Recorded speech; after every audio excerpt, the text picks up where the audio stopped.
you can see that with the limited resources, the food that we get, or the food we buy, has been coming up to you. In a bid to have a long-lasting solution to food insecurity in the region, local leaders have proposed for procurement of tractors to have farmers open a huge chunks of land for agricultural purposes. Next year, we are looking at it that there will be again hunger. And the best intervention, like was said, is giving our region tractors. Very good arable land, and the tractors can be used here. And therefore, we shall prioritize tractors for Karamoja. In a joint effort against famine in the region, government through the Ministry of Agriculture promised to support the region with agricultural inputs to supplement the provision of tractors. We shall also give out seed for maize, as well as seed for beans, so that we can help the sub-region to come back to normal. But this can only be achieved if 500 billion liters of water are retained in Karamoja sub-region through the distillation of valley dams that will serve farmers during the period of water scarcity. 5 billion liters. But as we talk, we have only managed to provide facilities for retaining only 10 billion liters of water, meaning that we have a long way to go. All these resolutions were passed at the joint stakeholder meeting by the Office of the Prime Minister held in Moroto District to address food insecurity in the region. Joseph Okow, UBC. The First Lady and Minister of Education and Sports, Janet Museveni, has flagged off a food worth $50,000 donated by Way Technologies Uganda for distribution to the people of Karamoja. The food donation to support the people of Karamoja who are struggling with famine was pledged by Way Technologies Uganda, the First Lady, at the beginning of August. The food distribution was flagged off by the First Lady at a function held at State House Nakasero, immediately after the Hawaii delegation led by the Vice President of Hawaii, Southern African Region, Mr. Zeng Peng, officially handed over to her. The flagging off was witnessed by the Minister of Karamoja Affairs, Dr. Mary Goretti, and the Minister of State for Karamoja Affairs, Agnes Nandutu, and the food distribution to the beneficiaries in Karamoja started on Friday. Mrs. Janet Museveni thanked Hawaii Technologies on behalf of the people of Karamoja for the food donation in this season when everyone knows that they badly need the food. On behalf of the people of Uganda and the people of Karamoja in particular, to accept what you said was a $50,000 worth of food to Karamoja. Yes, we need to clap for that, really. In this season, when you know that our people in Karamoja needed food, we are very grateful that you could come in and hold hands with us. She further appreciated Hawaii for including Masolita Children's Home in the beneficiaries. Getting some of the food that you are distributing is going to Masolita. So I'm happy that you are going to go there and see those children and where the food is going. The Minister for Karamoja Affairs, Honorable Mary Goretti, appreciated the First Lady's endless efforts to help Ugandans, especially the vulnerable groups in Karamoja. Mama, allow me to appreciate your endless efforts to help our people, especially the vulnerable groups in Karamoja. Through your networks, we are feeling your support.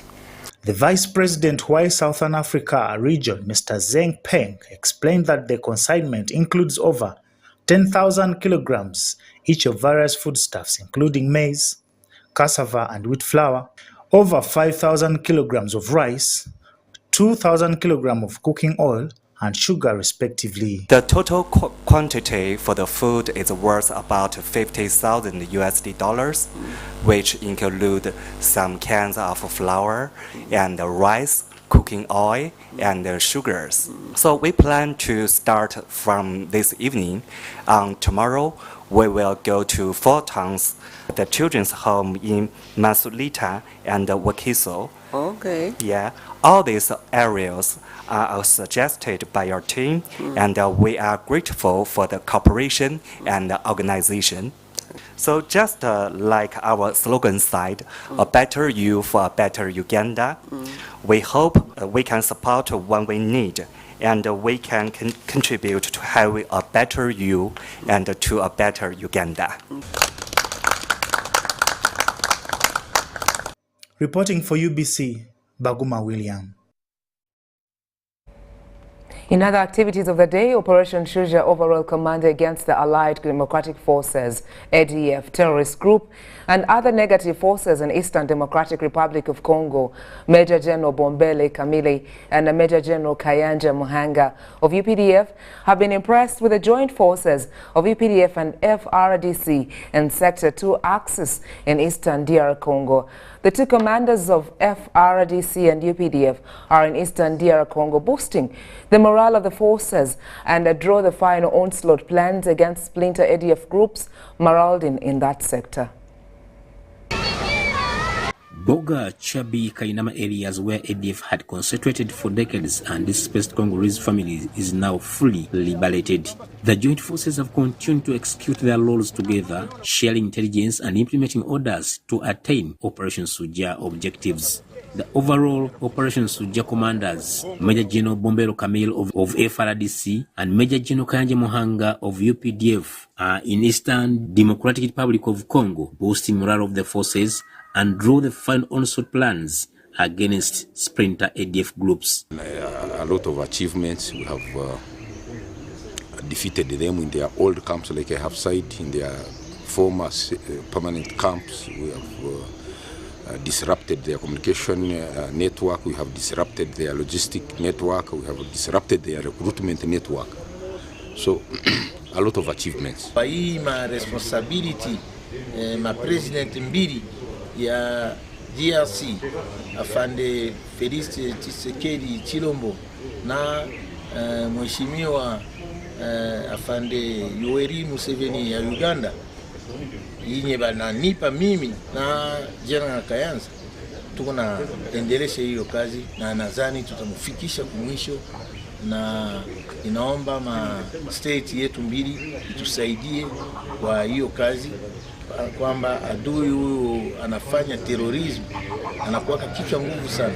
The joint forces have heightened offensive against ADF in areas of Nyakibale, Mitego, Mululu, Lutete, Mugwanga, Balivia, Burasi, Boga, Chabi, Kainama, Matete to Zunguluka. Majeshi ya DRC na majeshi ya Republic ya Uganda kila wakati tunakutanaka juu ya kufanya evaluation ya makazi yenye tunafanya, na tunakutana pia juu ya kutengeneza operation future.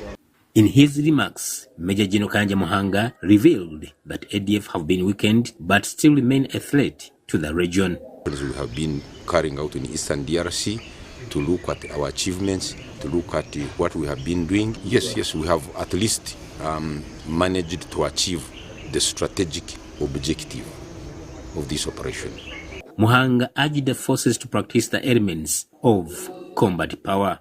In August alone, 6 guns and 7 bombs of RPG recovered. 16 ADF men have been put out of action and 5 captured and spilled vital information. The joint military operations are done in areas of Beni, in North Kivu, Irumu, in Ituri, in Eastern Democratic Republic of Congo. Haruna Mutesasira reporting for UBC News in Eastern Democratic Republic of Congo. The Snow Marathon, organized by the Kasese Tourism Investors Forum, is intended to woo more tourism investments in the region, but also showcase the beauty and the natural endowment of the region with more national parks than the rest of other regions in Uganda. Rwenzori region hosts Queen Elizabeth National Park, Rwenzori Mountains National Park, Shibale Primates National Park, and Semliki National Park, both attracting several tourists into the region.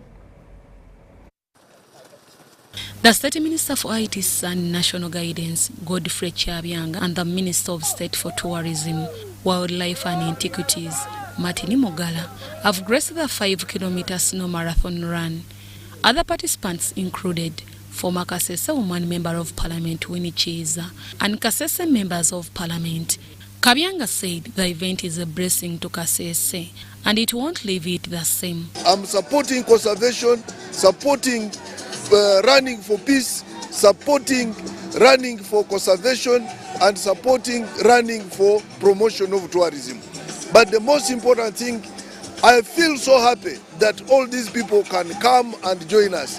So this attire is to associate with my people. And Kabyanga adds that Kasese is a gateway to all the national parks in the region, but also rich with other natural resources like rivers, lakes and mineral resources. The minister says the dwindling of snow on the Rwenzori mountain is a threat to the world. This is the time for us to showcase Kasese, to showcase Rwenzori, so that we tell the people that we are hospitable people, so that they can now get out of what they always hear about Rwenzori and Kasese. The line minister, Martin Mogala, hailed the organizers of the event, saying the business community in Kasese district has reaped a lot as demand for services was high. Well, Teluj is a very good festival here in Kasese. It's not only marketing Kasese as a district, but it also has boosted business along this street, Stanley Street. For the first time, we've seen that all the lodges had people, and the food people have been eating. And then there was a lot of business, increased business. So I believe this has been a one-time thing we've seen for the first time. We believe the next year it will be much, much better. Mogala asked the local communities to strategically position themselves in tourism-related business since the event will take place annually. The tourism investor Amos Wekesa says the event was internationally recognized and has attracted several participants that have utilized most of the facilities in the district and beyond. I think next year we're going to be targeting about 5,000 runners. I'm so grateful for people of Kasese. They've come out in big numbers to support the runners. They were cheering all of us, they were pushing all of us, and that was very good. You could not see any negativity among the Kasese people. So it's a great place to be. But I must also say that the people of Kasese have impressed business. They have been able to make money. All accommodations were full. Deborah Namamonde, Kalisha Stephen, UBC News.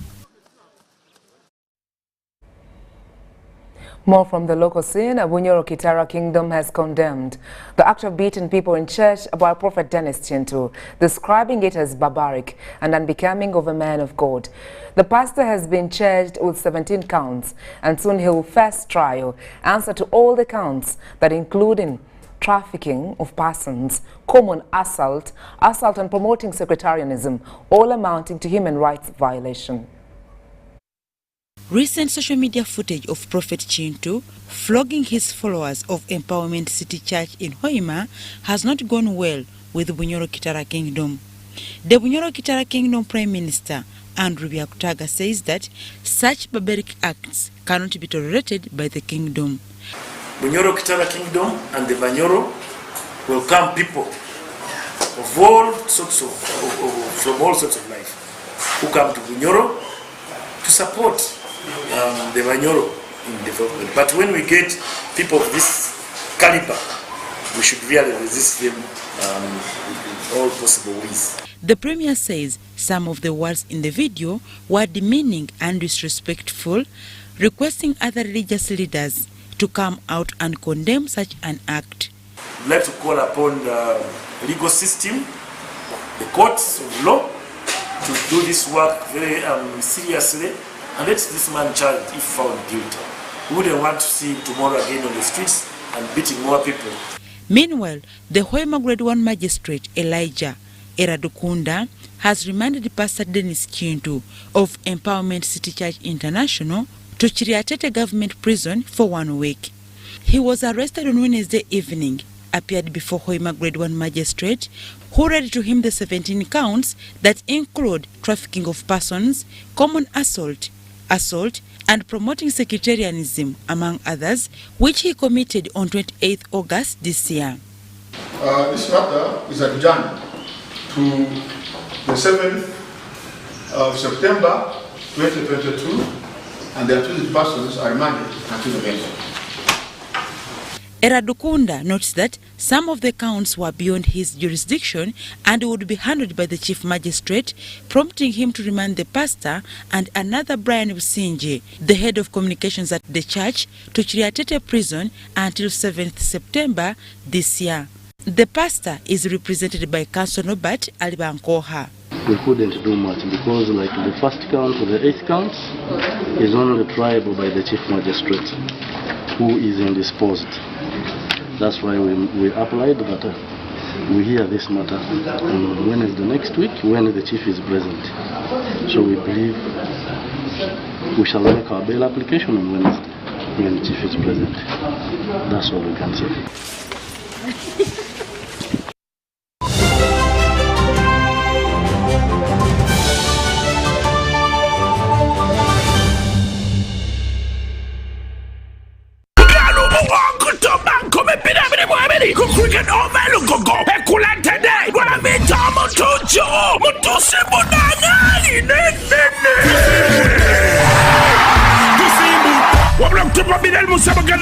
October mukaga Millennium Garden Sazibuya October munanaji Montelembara 15 October Futi Poto Muchisawe Abidi mbili October Bale Sports Center Mtualu kumo Yepe mtuale satu Emeza milioni emo Wabula abantu kumia Wabana gula tiketi wakosa M10 Momo Banjagusa sule 15 Bina bitendo Omo Center Hiva Motors Galaxy FM Radio 4 Kagwila wo MTN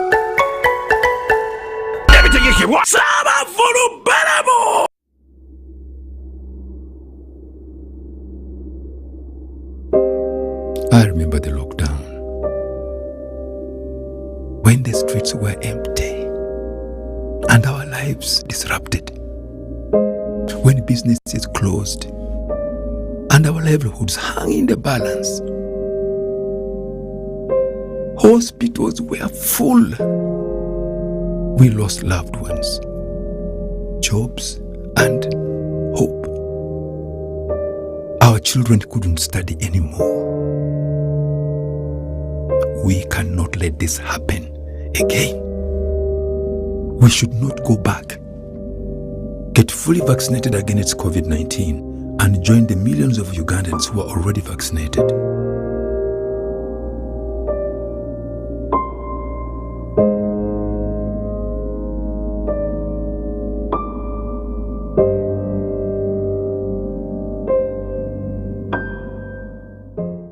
The back-to-school hustle today. Pay school fees conveniently using Airtel Money. Dial *185#. Select option 6, school fees. Select to pay using Bridge Schools, School Pay or Beg Pay. Select option 1, pay fees. Enter student number. Enter the amount. Enter the PIN number to complete payment. Airtel Money. Instant, secure, borderless.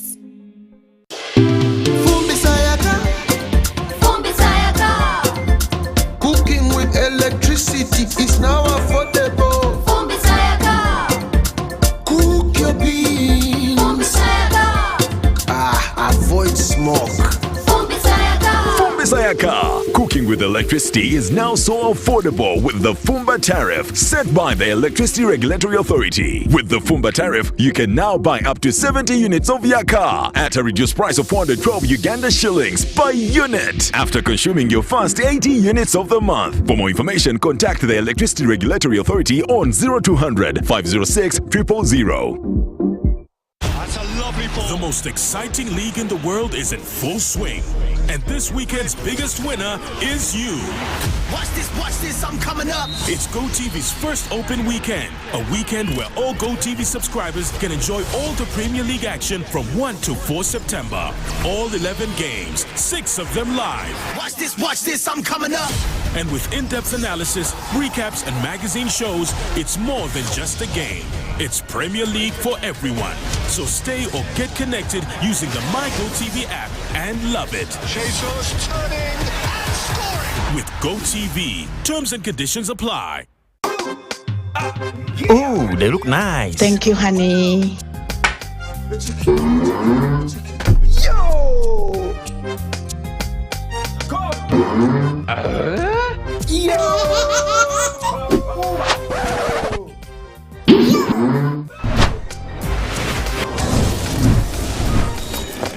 You guys gather, it's going down.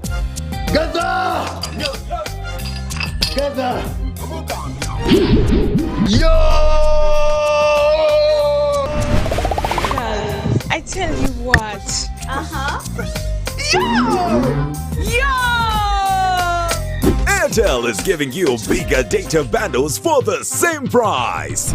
Dial *175# to choose from our range of bigger Chillax bundles that don't expire. Bigger monthly bundles, all for the same price, and stay connected longer to loved ones. Airtel, the smartphone network.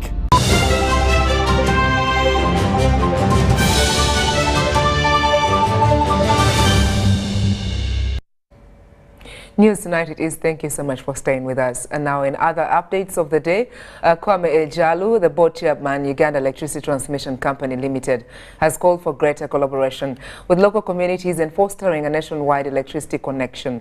He made the appeal at the end of newly constructed permanent houses in West Nile region to the locals affected by the construction of a high-voltage transmission line from Karuma to Arua City. Angelina Anyaka, a resident of Ayira village in Madiokolo district in the West Nile region, sits in front of a newly constructed 3-bedroom strong house. She's among residents who surrendered a portion of their land to Uganda Electricity Transmission Company Limited for the construction of the high-voltage transmission line.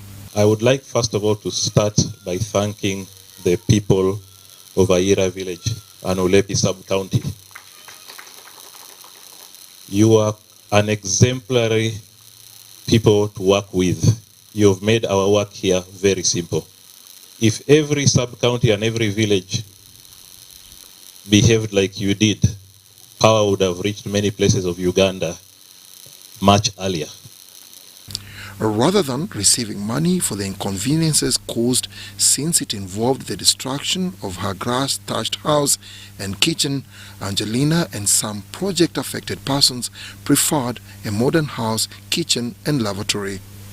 Their gesture and support to the project was lauded by the transmission company board led by the chairman, Kwame Ejalu. On the entire project, we have a total of 65 houses that spread from Kole up to Arua. The 11 houses are completed and they are the ones we are going to hand over today. We have the remaining houses under construction, and then there are also those where we've not started constructing. Similar projects across the country often face a lot of resistance due to high expectations by the locals and misinformation from the politicians and opinion leaders. This housing project is part of a bigger project of connecting electricity to the West Nile region that grapples with severe outages due to the lack of necessary infrastructure such as high-voltage substations, power lines and transformers. The spirit that we've exhibited here in accepting the project and embracing it is the same spirit that we should always use in embracing other government programs whenever they come, because they are intended for the good. They are intended for the benefit of bettering our lives. This is a construction which really is for life, particularly for the project affected persons. So it's my prayers that they are going to do everything possible to maintain these houses. Transmission Company Board, led by the chairman, is committed to have West Nile region connected onto the more reliable power network by March 2023.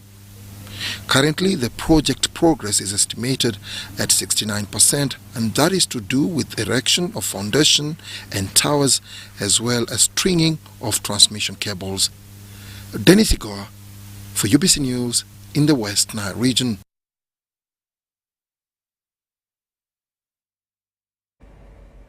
Thank you so much, Dennis Segoa. Now, in other updates of the day, the Minister for Health, Dr. Jane Ruth Acheng, also Lira City Woman MP, has castigated some self-centered leaders in Lira City for frustrating efforts geared towards improving service delivery. This was after two division speakers of her constituency stormed out of a joint consultative meeting organized by the city mayor in regard to the creation of area land committees. Which law is Kulu City using? The move to institute area land committees for the two divisions in Lira City has resulted to a rift among city leaders. In their recent sittings, both councils rejected the proposed committees by the division mayors. Councillors questioned the legality of the committee, competence of the nominees, while others feel the existing committee left by the municipality should continue till March next year. In a joint consultative meeting organized by the city mayor Sam Atul to settle the differences, so both speakers Daniel Okelo for Lira City West and Daniel Ayela for Lira City East stormed out of the meeting in protest of the outcome.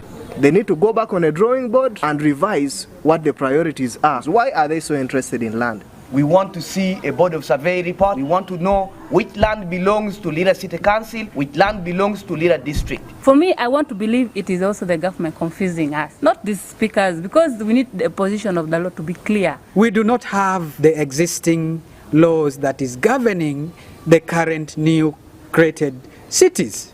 The area land committees are established under Section 64, subsection 2 of the Land Act. And it clearly states that a city division should equally appoint members of the area land committee. And you find that Article 126, Clause 2, Paragraph E of the Constitution is very clear. It states that substantive justice shall be administered without undue regard to technicalities. So the matters that they are raising are merely technical in nature. Health Minister, also Lira City Woman MP, Dr. Jane Ruth Acheng, expressed bitterness in the manner in which some leaders are crippling development. Right now, Punuru would be up, and Yomore would have been built, we would be building Omura. Omura is the city east. We didn't get that money. Acheng says government projects require titled land and the reluctance to institute these bodies will cost the city. So I will continue to appeal to the members. It is not about us, it is about the people we serve and the commitment that we made to the people we serve. I am hopeful that those who have understood today will do the right thing. It's not only a risk to lose, we've already lost. One, we've lost time. Two, we've lost revenue as a local government. Mayor Sam Atul says the city projects to raise over 400 million from land-related fees and wonders why the beneficiaries are adamant. How on earth would a council that is supposed to benefit from land fees drag its feet in getting that fees? So that means something is making the council not think right. Eddie Olua, UBC News. Dialogue, consultation. Kabarole health authorities have expressed displeasure over the new HIV infections rate in the district and failure to adhere to HIV treatment. Now, data from the district health department from 15 health facilities in the months of April, May and June 2022 indicate the new infection rate stands at 2.3%. HIV testing in Kabarole district currently stands at 101%, while in children below 15 years, testing is at 100%. We are coming up with a new testing to identify these new infections, which we call recency testing. We've seen more infections in areas where we have tea plantations, that is in the Hakibale, Kibasi and Kijura town councils. Out of 5,687 clients tested between April and June this year in 15 health facilities, 270 were HIV positive. That confirms that people are going recklessly into sexual activities, minus putting on protective measures. And those that are on drugs, ARVs, are also not taking it very well, which puts them at risk and even the risk of their partners that they go with. This is in despite of 100% leakage to HIV care, retention on care that stands at 84%, with some clients dropping medication and unable to be traced. Some people are still giving us wrong address, as much as we are trying to use the locator form. Others complain of the tablets, the size of the tablets that they swallow, and they think they can have the injections as a better thing. But what I must say is that for us here, we have not yet had the injection. However, yet. The district has succeeded in early infant diagnosis, with HIV-positive mothers giving birth to HIV-negative children. We had around 500 plus mothers that had tested. Some of them, of course, with the known status of HIV positive, and others new. So we see most of them that gave birth, they gave birth to negative children, where we see ourselves at almost 0.5%. Gender-based violence, poverty and poor nutrition status are partly blamed for patients dropping HIV medication. Have malnutrition that is on the rise, and if we have malnutrition, that means that this person cannot suppress the HIV, and if he cannot suppress the HIV, then they tend to drop out because of the effects of the drugs.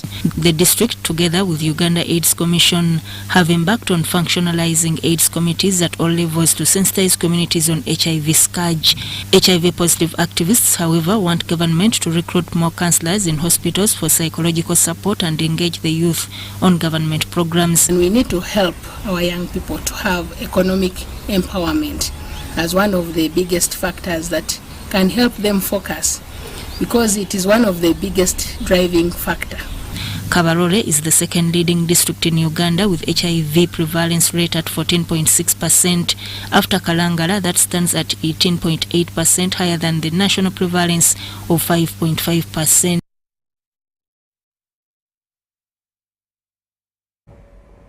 Moving on, the Uganda Electricity Transmission Company Limited Board of Directors have toured key power projects in the northern and western region of Uganda.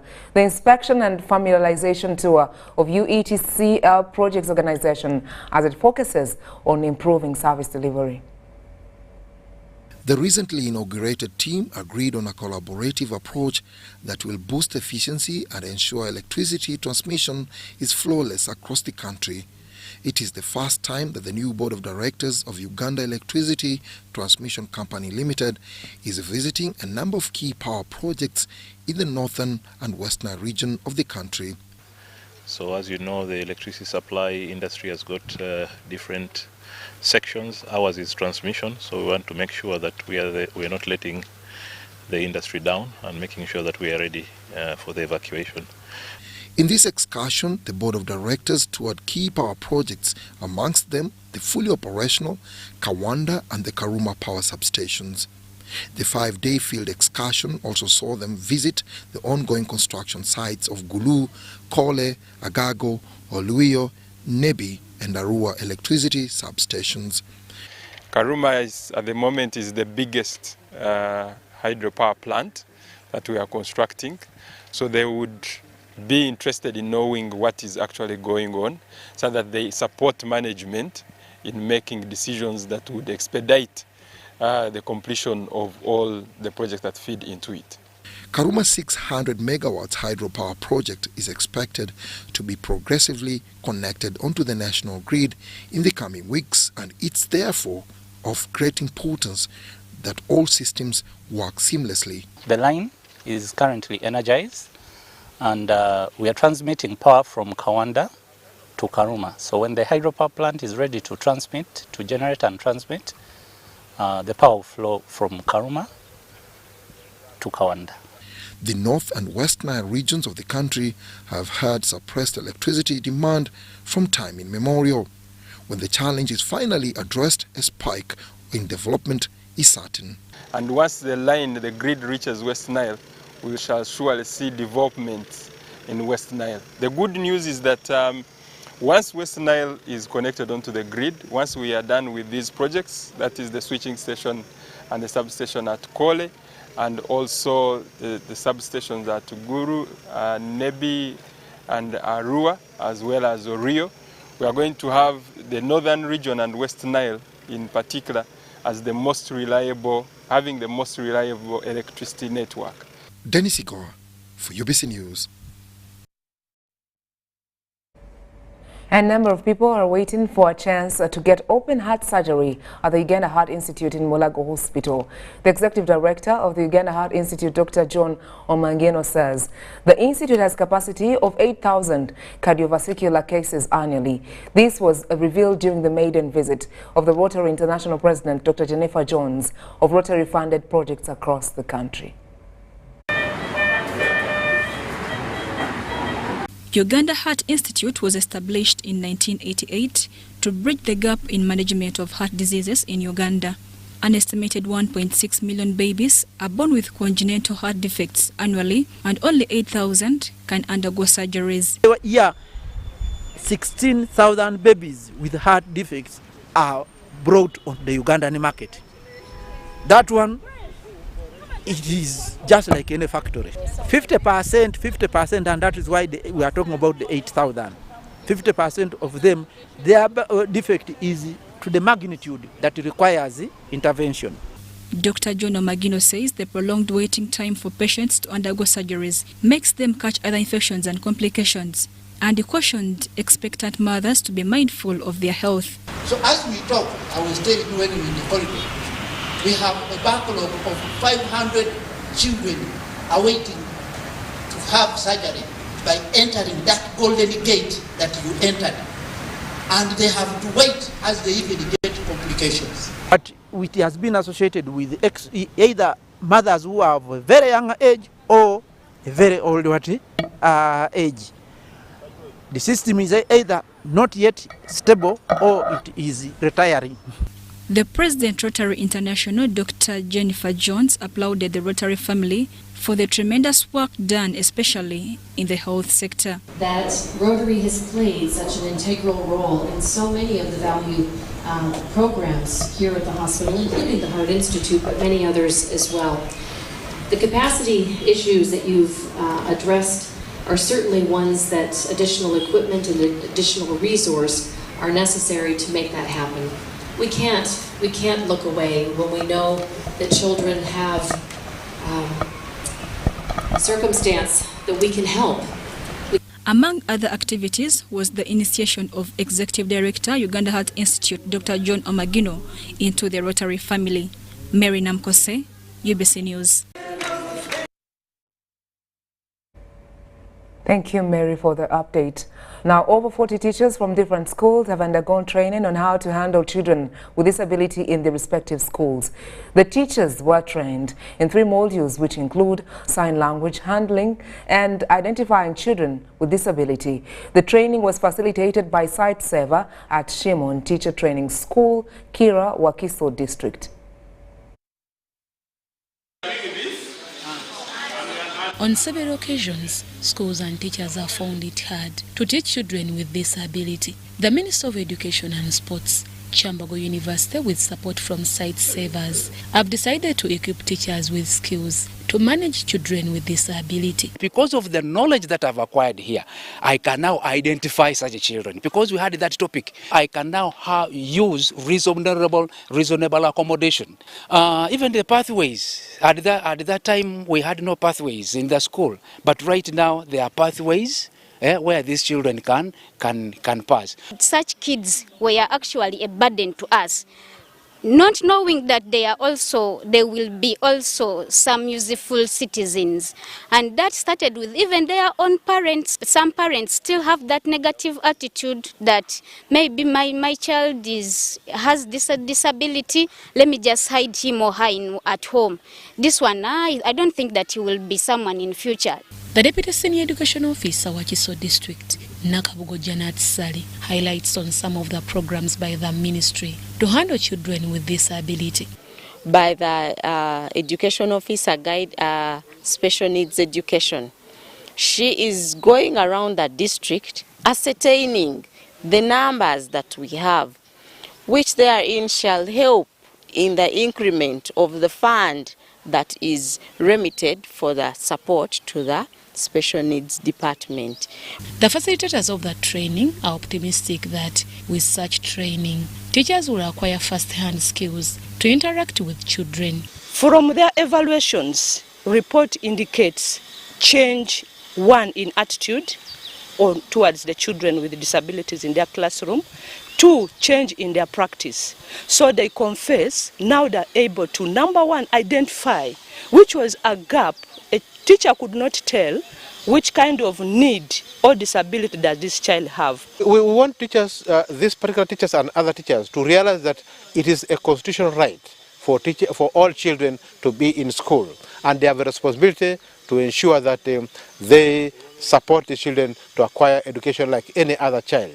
The Principal Education Officer, Kira Municipality, Senkusu Michael, says Although a lot has been done by the government, some parents have not utilized the opportunity for the good of their children. Actually, we have teachers who have specialized in sign language, and we also have schools in Kira.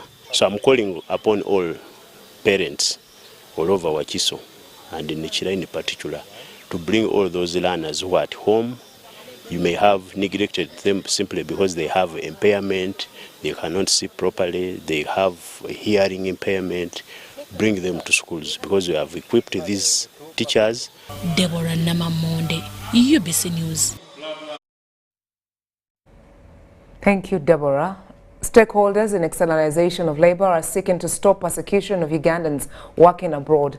This follows reports of inhuman treatment and harvesting of girls' body parts that has been reported in Arab countries. The managing director, Free Zone Recruitment Agency, Zana Rubabangira Mo, says the vice is escalated by human trafficking, language barrier and lack necessary training.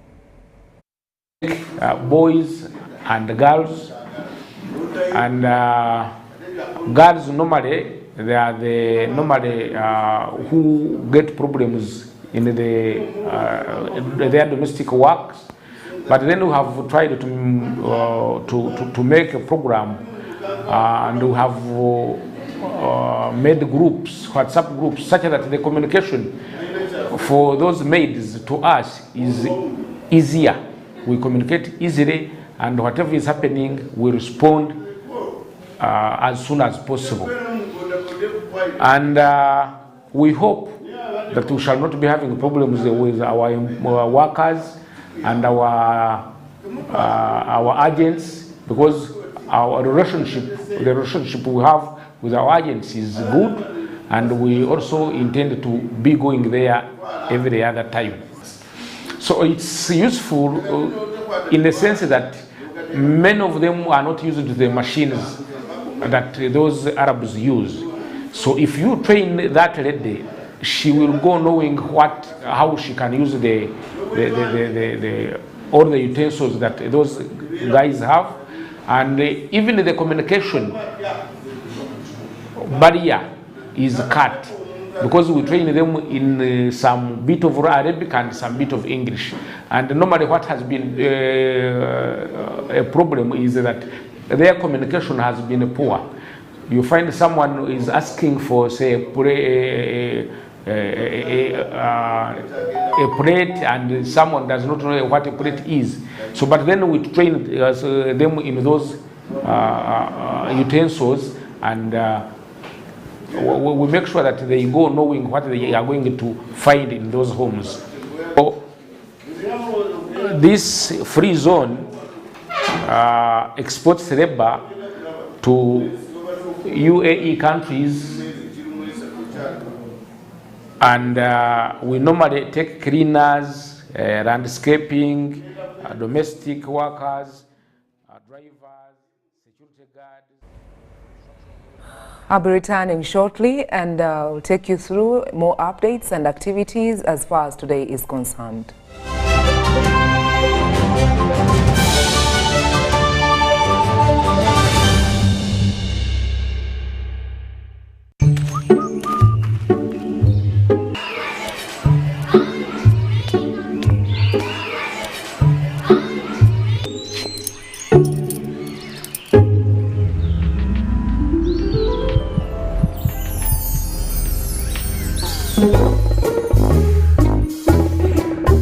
Leaders who care create a good learning environment. Because a good school equals a better life. Raising voices. Quatesimu! Get the 4G smartphone of your dreams today and pay as you use. Choose from the Tecno Pop 5 Pro, Tecno Pova Neo, Samsung A03 Core or Nokia C10 and pay conveniently in daily, weekly and monthly installments for a period of a year using Airtel Money. You will also enjoy free 3GB and 100% bonus data on weekly and monthly bundles every month for 3 months. months. Visit any D-Lite shop or select Airtel Money branches countrywide and get one today. Terms and conditions apply. Airtel, the smartphone net. Fimba ni MTN Kabode Super as you pay mpola for this smartphone. Make calls, update your WhatsApp status, watch YouTube, and Google anything under the sun with 2 GB worth of data every month for 7 months. Simply make a small deposit of 99k and pay the balance mpola. You can pay in daily, weekly, or even monthly installments while you enjoy your new phone. So what are you doing today? Visit any MTN shop near you and get the MTN Kabode Super easy.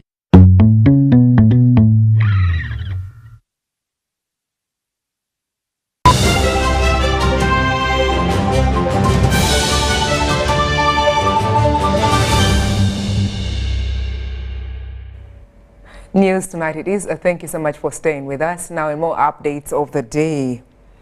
Our Savings and Credit Cooperative Society members in Isingiro are appealing to President Museveni to increase the grace period of the income tax waiver on SACCOs. The president granted the 10-year waiver 7 years ago, and according to SACCO members, it has been a perfect conduit for business. During the occasion of celebrating the 93rd International Cooperative Day at Chanamira Grounds in Kabarole in 2005, President Museveni issued a directive that stopped several taxes on saving and credit cooperative societies. The President, through then Prime Minister Rugunda, directed that all taxes levied on SACCOs, especially dividends of members, should be relieved to promote the saving culture and avoid double taxation. The President offered a 10-year grace period, which has now entered its 7th year. So by waiving off the payment of income tax for the 10 years, really the President did a good job. He thought about members, he thought about his people who are locally trying to survive. So it was a very, very good plan. It was a very, very good thing which the President did. And I wish if the same waiver can be extended for at least more 10 years after it's expired. And naturally, as years age closer to a lapse of the grace period, SACCO owners are appealing to the President to consider adding further years because the benefits have been immense. And through the exemption of 10 years without paying taxes, we have managed to make a lot of profits and people are getting dividends. Members also credit government for its liberalization policy that has allowed savings and credit cooperative societies operate and improve livelihoods. If we can increase such that we go to 20 years and then we improve, I think the economy, the whole economy, mostly the rural people can benefit a lot from these institutions. Saving and credit cooperative societies like Omipa, Bukanga and Ankole Farmers SACCO are a strong pillar to Uganda's agriculture sector, which is the backbone of the economy.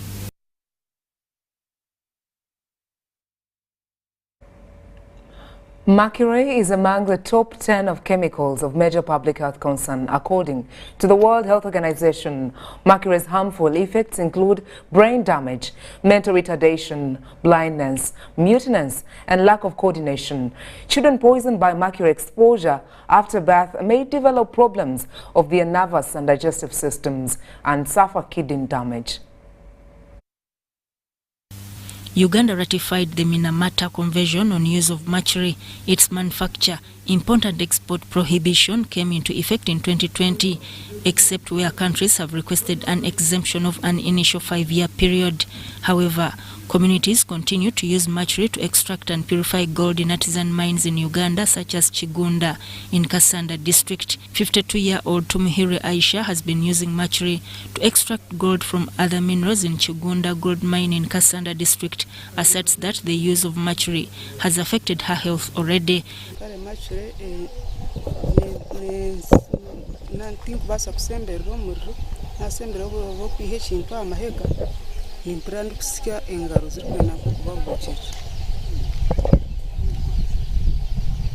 The chairperson Movende Women Gold Miners Association Namatovuza Bibu Jalia admits that mercury is very harmful.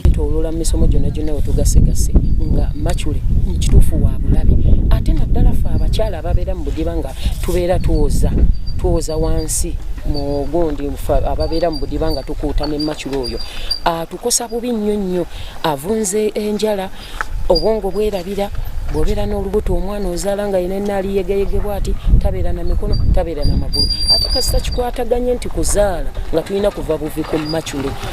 36-year-old Nyangoma Jennifer from Kagaba Gold Mines also acknowledges that before the training by UNOC, she did not know that mercury was dangerous to women and children. Tufunye okusomesebwa nti mercury ajja n'akosa obutonde bw'abakyala n'akosa abaana ab'omu mbuto n'akosa ebitundu by'ekyama mu basajja naye kati naffe tugenda kutandika kukyusaamu kubanga tufunye okusomesebwa.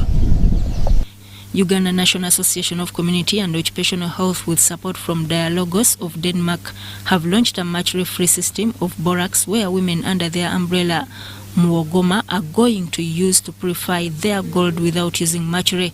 The Executive Director of Uganda National Association of Community and Occupational Health, Dr. Deo Gracious Sechimpi, says this system is health and environmentally friendly. Now, UNACO is promoting this technology from the health point of view because we believe mercury is very dangerous, so much so that the whole world has passed a convention called the Minamata Convention to try and eliminate mercury use all over the world. But the biggest group which is affected are the artisanal small-scale gold miners who use mercury amalgamation for extraction. So, with the support of Dialogos, as I've mentioned, using a technology which has been used in other countries like Philippines, we wish to demonstrate that you can do gold extraction without using mercury, but instead you use borax. Kasanda Local Government Vice Chairperson Nampera Flavia pointed out that they have been receiving reports from women gold miners of strange diseases for both human and animals as a result of using mercury. It is a very dangerous chemical. Since school times, teachers, they could teach us the negative impacts of mercury. For example, that mercury, it affects kidney, liver, the immune system. It even deficits the immune system. So many people have been here using mercury, most especially ladies. And you know, ladies, the moment you use mercury, in long run, it can even affect the baby which is in the womb, plus even men. The Minamata Convention on Mercury is a global treaty to protect the environment and the human health from the harmful effects of mercury.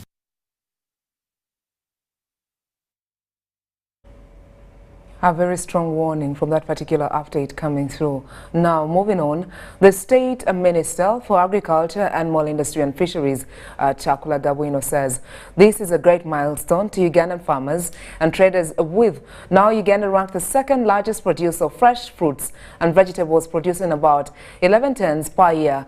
The sector is, however, challenged with maintaining the stringent market standards required by the destination countries, coupled with the increasing misapplication of chemicals to control pests and diseases detrimental to human health. A senior scientist and lecturer at Makerere University School of Food Science and Nutrition, Professor Achille Okaya, says many Ugandans are adopting the growing of good fruits and vegetables, but with increasing challenges of quality and safety. Most of our farmers are not aware of the quality requirements, safety requirements. They continue to spray chemicals.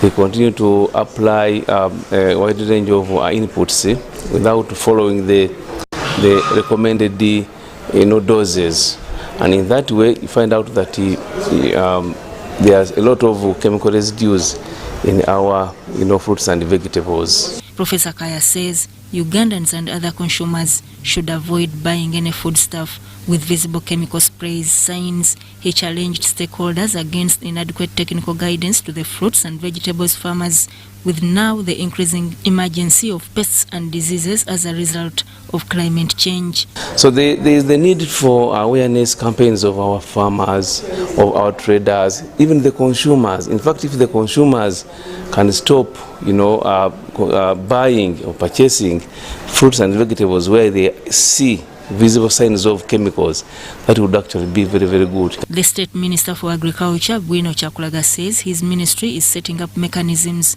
to increase production and productivity of fruits and vegetable sector. Those people who are involved in growing fruits, tomatoes for example, don't separate tomatoes and immediately take them to the market. Give them a time, a withdrawal window, so that the chemicals get removed. Kyakulaga says government's food inspection arm is setting up a mechanism aimed at starting an inspection of products designated to suit the local market. Our markets in Akasero, in Owino, in Indeba, in upcountry towns should not contain dangerous contaminants. They should not contain dangerous organisms. They should not contain excess chemicals. Government is soon coming up with a food policy to address challenges in the existing policies. Food law is in the offing, but it doesn't mean that we don't have other rules and regulations that govern us. For example, for matters of seed, we have the Seed and Plant Act of 2006 and its attendant regulations guiding on how to regulate quality seed, which is a key input in production.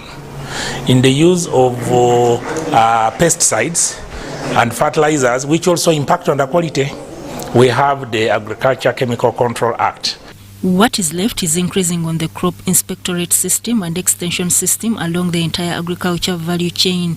This will transform many peasantry households to prosperity and fulfilling Uganda's Development Vision 2040.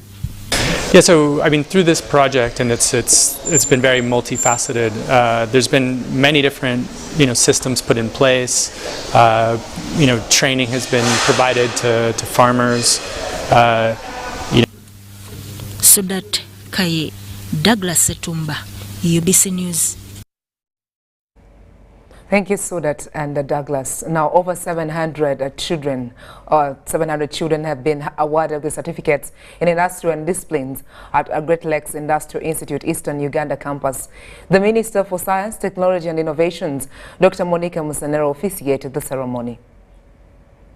A senior scientist and lecturer at Makerere University School of Food Science and Nutrition, Professor Achille Okaya, says many Ugandans are adopting. It was joy and ululations at Great Lakes Industrial Institute of Butaleja as over 700 pioneer students received their certificates in different disciplines.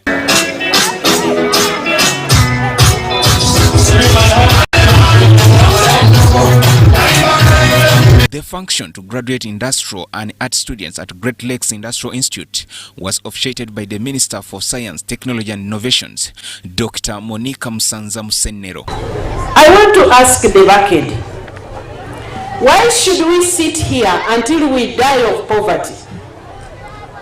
Until we die of backwardness?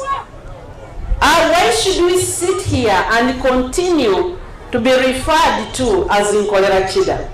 Don't accept a situation which is uncomfortable. The Bishop of Bukedi Diocese, the Right Reverend Samuel Wogere Egesa, graced the function with a call to graduates to maintain discipline. We want to congratulate these graduates today for acquiring these skills. And I want to appeal to them that as they go out there, they should be aware and very sensitive of the friends that they are going to establish. Bad companion corrupts good character. Located in Butaleja district, Great Lakes Industrial Institute was established by Professor John Dauda Kabasa with the intention to provide hands-on training and transform the community members. We are coming down to the community to work with the community to see that there's transformation and everybody is productive.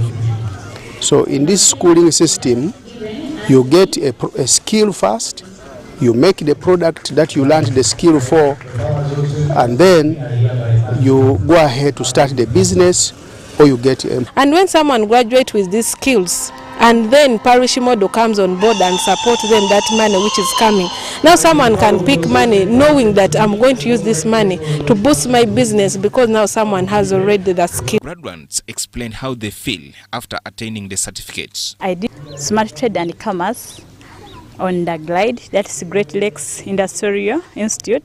I'm happy that I succeeded in that Smart Trade and Commerce. I was able to open up a shop, handicraft shop, and it is helping me to maintain it. Meanwhile, the Director of Industrial Training, Dr. Patrick Byakatonda, revealed that the certificate awarded to the graduates are valid and recognized by the Ministry of Education, Sports and the National Council for Higher Education. Their graduation, they are certified by the Directorate of Industrial Training. So this is a different approach of industrial skilling, which also you raise from one level to another. The employers should know now that they have formal certificates. Mohamed Iga, Joseph Oko, UBC.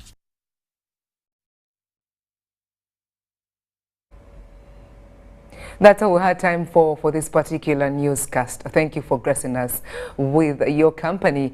And well, more news updates will be coming your way over the weekend. That's all we had time for us regarding to the activities this Saturday, the 3rd of September 2022.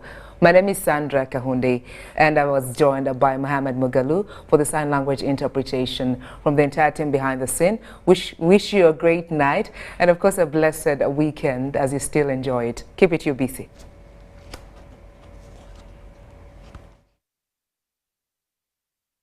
For tuning on UBC, my name is Grace Emily with your weather update. We are still having rainfall in most parts of the country. And seeing the satellite picture, we're having a rainbow diffuse over Africa, including our country, Uganda, in combination with local influx and moist winds are blowing from Congo Airmass and from Indian Ocean, are bringing us the wet activities that we are receiving lately. Tomorrow morning, though, we expect to wake up with light isolated showers in most parts of the country. The central is expected to have light showers, and the western part of our country is expected to have light showers, and the eastern, including the northern part of our country. After an hour, though, we expect a pickup of thunder showers in most parts of the country at a temperature of 26 degrees Celsius across Kampala and 28 across Nakasongola, that is within central. The eastern part of our country with thunder showers at maximum 29 degrees Celsius across Tororo and 28 across the rest. Thunder showers are expected to dominate in the western part of our country at a temperature of 29 degrees Celsius across Kasese and Barara with the lows of 25 degrees Celsius. Northern part of our country, we are seeing the continuation of thunder showers at a maximum 29 degrees Celsius. Just moving out of Uganda, trying the few cities across the globe we have for you. Nairobi in the neighborhood, we are expecting sunny intervals at maximum 25 degrees Celsius. New York with thunder showers at a maximum of 28 degrees Celsius. Cairo with the sunny conditions at a maximum of 37 degrees Celsius. And London with cloudy conditions at a maximum of 23 degrees Celsius. Thanks for tuning on UBC. My name is Grace Emily. Stay tuned and see you tomorrow.